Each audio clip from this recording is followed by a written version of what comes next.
పిల్లకాయలు చదువు ఒక్కటే కాకుండా దేని మీద శ్రద్ధ పెట్టినా కానీ సూపర్ సక్సెస్ అవుతారని మాకు తెలుసు. కానీ పక్కన వాళ్ళ మాట విని వీళ్ళని గువ్వ మీద తన్ని మరి చదివించి పిప్పి చేస్తాం. ఎందుకంటే మేము మిడిల్ క్లాస్ వాళ్ళం.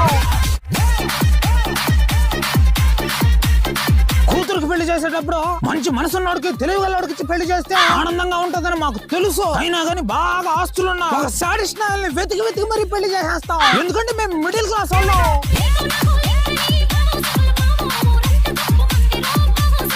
గొప్పలకు పోతే తిప్పలు తప్పని మాకు తెలుసు. అయినా కానీ పక్కన వాళ్ళ ఫ్యామిలీలతో పోల్చుకుని అప్పులు చేసి మరి ఫంక్షన్లు వేసి గుడిసిపోతాం. ఎందుకంటే మేము మిడిల్ క్లాస్ వాళ్ళం.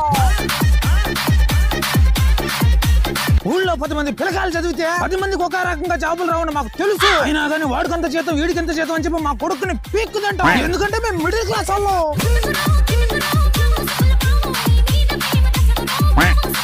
మా చుట్టాలే